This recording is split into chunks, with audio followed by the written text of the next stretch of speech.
Hello friend, आप सभी का स्वागत है Vijit study point YouTube channel में। आज की इस वीडियो में यूपी वेट एंट्रेंस एग्जाम 2026 के लिए जीके का प्रैक्टिस सेट करने वाले हैं। तो वीडियो को शुरू से लेकर अंत तक देखिएगा। चैनल पर नए चैनल को सब्सक्राइब कर लीजिएगा।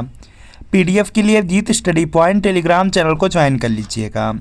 आज की क्लास में हम जीके के 50 प्रश्न करने वाले हैं और अगर इन 50 प्रश्नों में से आपके 30 प्लस प्रश्न बिल्कुल सही हो जाते हैं तो आप यूपी वेट एंट्रेंस एग्जाम को काफ़ी अच्छे स्कोर से पास कर सकते हैं। तो आज की क्लास से कितने प्रश्न आपके बिल्कुल सही हुए हैं या कमेंट आप ज़रूर कीजिएगा। आज की क्लास का आपका सबसे पहला प्रश्न है, आनंद मठ पुस्तक के लेखक हैं। तो इसका देखिए आपको सही जवाब करना है। आनंद मठ जो पुस्तक है इसके लेखक हैं बंकिम चंद्र चट्टोपाध्याय हैं। तो यहाँ पर आपका ऑप्शन नंबर बी वाला बिल्कुल राइट आंसर हो जाएगा। और आनंद मठ से ही जो यहाँ पे राष्ट्रीय गीत वंदे मातरम है उसको लिया गया है, यह पॉइंट याद रखेंगे। इसके अलावा यहाँ पर गीतांजलि के बारे में पूछा जा सकता है। गीतांजलि के लेखक रविन्द्रनाथ टैगोर हैं, यह भी पॉइंट आपको याद रखना है। इसके बाद अगला प्रश्न है, नाना साहिब का दूसरा नाम क्या था। तो इसका देखिए आपको सही जवाब बताना है। नाना साहब का जो दूसरा नाम था वह धोंधू पंत था। तो यहाँ पर देखेंगे आपके ऑप्शन नंबर बी में दिया गया, बी वाला बिल्कुल राइट आंसर हो जाएगा। और 1857 की जो क्रांति हुई थी, जो विद्रोह हुआ था, उसका जो नेतृत्व है कानपुर में नाना साहब ने ही किया था, यह भी पॉइंट आपको याद रखना है। इसके बाद देखेंगे अगला प्रश्न आपका दिया गया है, बाल पाल तथा लाल अत्यंत प्रमुख नेता थे। तो इसका देखिए आपको सही जवाब करना है। देखेंगे जो बाल गंगाधर तिलक हैं, जो लाला लाजपत राय थे, जो बिपिन चंद्रपाल थे, यह कांग्रेस पार्टी के गर्म दल के नेता थे। तो यहाँ पर आपका ऑप्शन नंबर जो डी वाला दिया गया, डी वाला बिल्कुल यहाँ पे राइट आंसर है। इसके बाद देखते हैं नेक्स्ट प्रश्न आपका दिया गया है कि पाकिस्तान नाम किसने गढ़ा था। तो इसका देखिए आपको सही जवाब करना है और यहाँ पे इसका राइट आंसर हो जाएगा चौधरी रहमत अली। ऑप्शन नंबर डी में दिया गया चौधरी रहमत अली। तो यहाँ पे डी वाला क्या होगा, बिल्कुल यहाँ पे राइट आंसर हो जाएगा। इसके बाद देखते हैं नेक्स्ट प्रश्न आपका है यहाँ पे कि भारत सेवक समाज की स्थापना किसने की थी। तो इसका देखिए आपको सही जवाब करना है। भारत सेवक समाज की स्थापना दिया गया है तो गोपाल कृष्ण गोखले ने किया था। तो यहाँ पर क्या होगा, आपका ऑप्शन नंबर जो बी वाला दिया गया, बी वाला बिल्कुल यहाँ पे राइट आंसर है। इंपॉर्टेंट है, आपको याद रखना है। इस तरह के प्रश्न आपके एग्जाम में पूछे जाते हैं। इसके अलावा देखेंगे ब्रह्म समाज पूछा जाता है। ब्रह्म समाज की स्थापना राजा राम मोहन राय ने किया है। आर्य समाज पूछा जाता है। आर्य समाज की स्थापना स्वामी दयानंद सरस्वती ने किया है। इसके बाद देखेंगे नेक्स्ट प्रश्न आपका यहाँ पे दिया गया है, गांधी जी ने अखिल भारतीय स्तर पर सत्याग्रह आंदोलन किस वर्ष में आरंभ किया। तो इसका देखिए आपको सही जवाब करना है और यहाँ पे इसका राइट आंसर हो जाएगा 1919 ईस्वी में। और 1919 ईस्वी में दिया गया है यहाँ पे ऑप्शन नंबर ए में। तो ए वाला आपका क्या होगा, बिल्कुल राइट आंसर होगा। गांधी जी ने जो अपना यहाँ पे सत्याग्रह आंदोलन है उसको 1919 ईस्वी में प्रारंभ किया था। इसके बाद देखते हैं नेक्स्ट प्रश्न आपका दिया गया है, बारदोली सत्याग्रह निम्नलिखित में से किस व्यक्ति से संबंधित है या जुड़ा है। तो इसका देखिए आपको सही जवाब करना है। तो यहाँ पे इसका राइट आंसर हो जाएगा सरदार वल्लभ भाई पटेल। जो बारदोली सत्याग्रह है इसका जो संबंध है यह सरदार वल्लभ भाई पटेल से है। तो यहाँ पे सी वाला बिल्कुल क्या होगा, बिल्कुल राइट आंसर हो जाएगा। इसका जो नेतृत्व है वह सरदार वल्लभ भाई पटेल ने ही किया था। इसके बाद देखेंगे नेक्स्ट है प्रश्न है कि खाद्य प्रोटीन के दो सबसे समृद्ध ज्ञात स्रोत हैं। तो इसका देखिए आपको सही जवाब करना है और यहाँ पे इसका राइट आंसर हो जाएगा खाद्य प्रोटीन के दो सबसे समृद्ध ज्ञात स्रोत। तो यह सोयाबीन और मूंगफली होगा। सोयाबीन और मूंगफली से मिलता है आपका प्रोटीन। तो यहाँ पर सी वाला बिल्कुल राइट आंसर होगा। अगला प्रश्न है कि मूत्र का जो पीला रंग होता है किसकी मौजूदगी के कारण होता है। तो इसका देखिए आपको सही जवाब करना है और यहाँ पे इसका राइट आंसर होगा यूरोक्रोम हो जाएगा। ऑप्शन नंबर डी में दिया गया, डी वाला आपका क्या है, बिल्कुल यहाँ पे राइट आंसर है। अगला प्रश्न आपके सामने है यहाँ पे कि क्लोरोफिल में क्या पाया जाता है। तो इसका देखिए आपको सही जवाब करना है। क्लोरोफिल में मैग्नीशियम होता है। मैग्नीशियम देखेंगे दिया गया है आपके ऑप्शन नंबर बी में। तो बी वाला बिल्कुल यहाँ पे राइट आंसर हो जाएगा। जो मैग्नीशियम होता है वह देखेंगे जो हरी पत्तेदार वाली सब्जियाँ रहती हैं उन्हीं में पाया जाता है। इसके बाद देखेंगे नेक्स्ट कि पौधे के किस भाग से हल्दी प्राप्त होती है। तो इसका देखिए आपको सही जवाब करना है। तो यहाँ पे इसका राइट आंसर हो जाएगा यहाँ पर देखेंगे इसका राइट आंसर होगा मूल से, जड़ से मिलती है। तो यहाँ पर क्या होगा, यहाँ पर देखेंगे ए वाला आपका बिल्कुल राइट आंसर हो जाएगा। अगला देखेंगे प्रश्न आपका यहाँ पे दिया गया है, यहाँ पे वर्ल्ड ट्रेड सेंटर पर आतंकवादी हमला कब हुआ था। तो इसका देखिए आपको सही जवाब करना है। तो यहाँ पे इसका राइट आंसर होगा 11 सितंबर 2001 को हुआ था। तो यहाँ पर आपका ऑप्शन नंबर ए वाला बिल्कुल राइट आंसर होगा। अगला प्रश्न है कि भारतीय संविधान में धार्मिक स्वतंत्रता का अधिकार वर्णित है। तो इसका देखिए आपको सही जवाब करना है। तो यहाँ पे इसका राइट आंसर हो जाएगा अनुच्छेद 25 से लेकर के 28 तक। ऑप्शन नंबर ए वाला बिल्कुल यहाँ पे राइट आंसर हो जाएगा। इसके बाद देखते हैं नेक्स्ट प्रश्न आपका दिया गया है यहाँ पे, भारतीय संविधान के अनुसार भारत एक देश है। तो इसका देखिए आपको सही जवाब करना है। तो यहाँ पे इसका राइट आंसर होगा धर्मनिरपेक्ष हो जाएगा। ऑप्शन नंबर यहाँ पे ए वाला बिल्कुल राइट आंसर होगा। भारतीय संविधान के अनुसार भारत एक धर्मनिरपेक्ष राष्ट्र है। तो यहाँ पर क्या होगा, आपका ऑप्शन नंबर ए वाला बिल्कुल राइट आंसर है। इसके बाद देखेंगे नेक्स्ट आपका यहाँ पर है, यहाँ पर देखेंगे नेक्स्ट प्रश्न है कि भारतीय संविधान की उद्देशिका में पंथ निरपेक्ष शब्द किस संवैधानिक संशोधन के द्वारा जोड़ा गया। तो इसका देखिए आपको सही जवाब करना है। और ये जोड़ा गया था आपका 42वें संविधान संशोधन 1976 में। तो यहाँ पर देखेंगे किस ऑप्शन में दिया गया, बी वाले में दिया गया। बी वाला आपका राइट आंसर होगा। भारत के विदेश नीति का मूल सिद्धांत है। तो इसका देखिए आपको सही जवाब करना है। तो भारत की जो विदेश नीति का मूल सिद्धांत है वह गुटनिरपेक्षता है। तो यहाँ पे डी वाला बिल्कुल राइट आंसर होगा। अगला प्रश्न आपके सामने है कि जंग से बचाने के लिए लोहे से बने पानी की पाइपों पर जस्ते की जो परत है चढ़ाने को क्या कहते हैं। तो इसका देखिए आपको सही जवाब करना है। और ये कहा जाता है यसदीकरण होता है। यसदीकरण दिया गया डी वाले में। तो डी वाला राइट आंसर है। कपड़ों तथा बर्तनों को साफ करने के लिए प्रयुक्त डिटर्जेंट में क्या होता है। तो इसका देखिए आपको सही जवाब बताना है। तो यहाँ पे इसका राइट आंसर हो जाएगा सोडियम कार्बोनेट होता है। कपड़ों तथा बर्तनों को साफ करने के लिए जो प्रयुक्त डिटर्जेंट होता है उसमें सोडियम कार्बोनेट होता है, जो कि यहाँ पे दिया गया बी वाले में। बी वाला आपका यहाँ पे बिल्कुल राइट आंसर है। इसके बाद देखेंगे नेक्स्ट कि पॉलीथीन बनता है। तो इसका देखिए आपको सही जवाब बताना है। प्रयास करेंगे और इसका राइट आंसर आप लोग करेंगे। और जो पॉलीथीन होता है यह आपका एथिलीन से बनता है। एथिलीन ए में दिया गया है। ए वाला आपका राइट आंसर है। विटामिन B2 का अन्य नाम है। तो इसका देखिए आपको सही जवाब करना है। तो विटामिन B2 का जो अन्य नाम है वह राइबोफ्लेविन है। राइबोफ्लेविन दिया गया है आपके ऑप्शन नंबर सी में। तो सी वाला आपका राइट आंसर है। इसके अलावा यहाँ पर देखेंगे आपसे पूछा जाता है जल में घुलनशील विटामिन और वसा में घुलनशील विटामिन। तो जो जल में घुलनशील विटामिन है उसमें आपका है विटामिन बी और विटामिन सी। और जो वसा में घुलनशील विटामिन है उसमें विटामिन ए है, डी है, ई है और के है। इसको याद रखना है, बहुत ज़्यादा इम्पोर्टेंट है। अगला देखेंगे यहाँ पे प्रश्न है कि बाल गंगाधर तिलक किसे अपना राजनीतिक गुरु कहते थे। तो इसका देखिए आपको सही जवाब करना है। बाल गंगाधर तिलक अपना राजनीतिक गुरु स्वामी विवेकानंद को कहते थे। तो यहाँ पर ए वाला आपका बिल्कुल राइट आंसर हो जाएगा। इसके बाद देखेंगे नेक्स्ट है भूदान आंदोलन किसने प्रारंभ किया था। तो इसका देखिए आपको सही जवाब करना है। और यहाँ पे इसका राइट आंसर होगा विनोबा भावे। ऑप्शन नंबर जो सी वाला है, सी वाला बिल्कुल राइट आंसर है। भूदान आंदोलन का जो संबंध है विनोबा भावे से है, या जो प्रारंभ किए थे वह विनोबा भावे किए थे।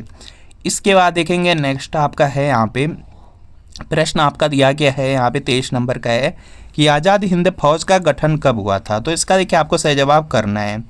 और यहाँ पे इसका राइट आंसर हो जाएगा 1942 ईस्वी में। ऑप्शन नंबर यहाँ पे बी वाला बिल्कुल राइट आंसर हो जाएगा।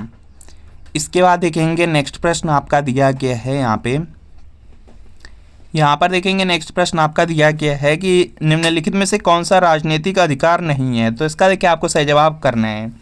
और यहाँ पे इसका राइट आंसर हो जाएगा, देखिए जो राजनीतिक अधिकार है उसमें देखेंगे मत देने का अधिकार होता है, चुनाव लड़ने का अधिकार होता है, सरकार के अधिशासी निकायों के पास शिकायत करने का अधिकार होता है, लेकिन जीवन का अधिकार नहीं होता है राजनीतिक अधिकार में। तो यहाँ पर आपका ऑप्शन नंबर बी वाला बिल्कुल राइट आंसर होगा। अगला है कि संविधान का अनुच्छेद 370 किस राज्य पर लागू होता था। तो इसका देखिए आपको सही जवाब करना है। और यहाँ पे इसका राइट आंसर होगा, यह पहले होता था जम्मू और कश्मीर पर। तो यहाँ पे डी वाला बिल्कुल राइट आंसर होगा। अगला प्रश्न आपके सामने है कि मूल अधिकार भारतीय संविधान के किस भाग में स्थापित है। तो इसका देखिए आपको सही जवाब करना है और यहाँ पे इसका राइट आंसर हो जाएगा। देखिए मूल अधिकार पूछा जाए या मौलिक अधिकार पूछा जाए, दोनों सेम है। और यहाँ पर देखेंगे जो मूल अधिकार है या मौलिक अधिकार है यह भाग 3 में है, यह पॉइंट याद रखेंगे। डी वाला राइट आंसर है, इंपॉर्टेंट है, कई बार बीएड में पूछा गया है तो आपको याद रखना है। बाकी यहाँ पे जो भाग 2 है उसमें नागरिकता है, जो भाग 4 है, भाग 4 में राज्य के नीति निर्देशक सिद्धांत हैं, तो यह भी पॉइंट आप लोग याद रखेंगे। इसके बाद देखेंगे नेक्स्ट प्रश्न आपका यहाँ पे दिया गया है। यहाँ पे नेक्स्ट प्रश्न आपका दिया गया है कि भारत के संविधान में शामिल जो राज्य नीति के निर्देशक सिद्धांत हैं, इसकी जो अवधारणा है कहाँ के संविधान से ली गई थी यह बताना है। तो यहाँ पे इसका राइट आंसर हो जाएगा आयरलैंड के संविधान से।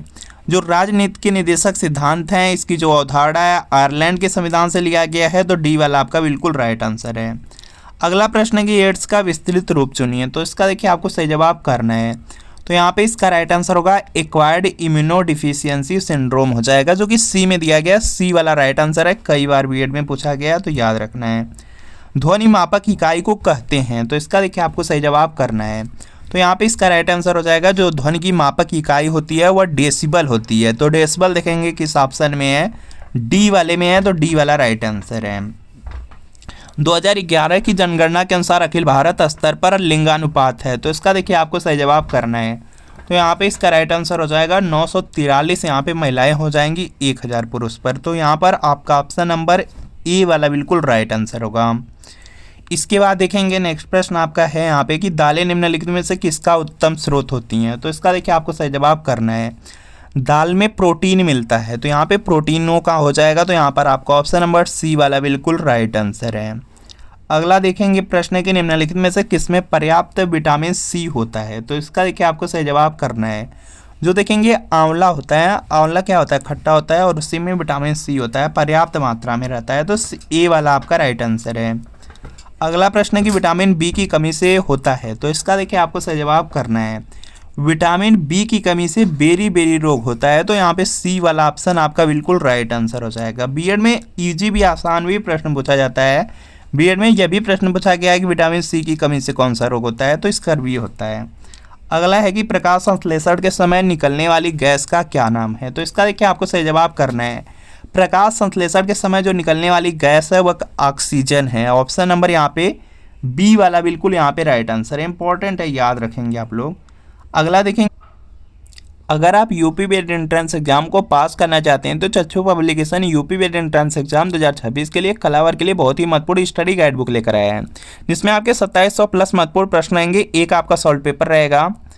बुक का यहाँ पे आप लोग कवर पेज देख सकते हैं और इस बुक में सबसे अच्छी बात है कि सबसे पहले आपको यूपी बीएड एंट्रेंस एग्जाम का एग्जाम पैटर्न देखने को मिल जाएगा। उसके बाद विषय सूची मिलेगी, विषय सूची में देखेंगे यूपी बीएड 2025 का आपको यहाँ पे प्रीवियस ईयर पेपर मिल जाएगा, सॉल्व रहेगा और सभी सब्जेक्ट आपको थ्योरी में दिया गया है, काफ़ी अच्छी तरीके से एक्सप्लेन भी किया गया है। यहाँ पर देख सकते हैं जीके है, हिंदी है, इसके बाद देखेंगे इंग्लिश दिया गया है, रीजनिंग दिया गया है, कला वर्ग दिया गया है और सबसे पहले यहाँ पर देख सकते हैं प्रीवियस ईयर पेपर ही लगा है, इससे एक आपको आइडिया लग जाएगा। और इसमें भी देखेंगे आंसर शीट दिया गया है, आंसर शीट के बाद देखेंगे एक एक प्रश्न की काफ़ी अच्छी तरीके से एक्सप्लेनेशन किया गया है।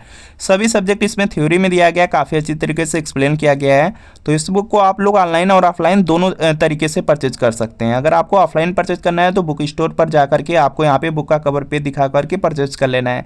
अगर आप लोग ऑनलाइन परचेज करना चाहते हैं तो वीडियो के नीचे डिस्क्रिप्शन बॉक्स में लिंक मिल जाएगी, लिंक को क्लिक करके इन बुक को आप लोग ऑर्डर कर सकते हैं।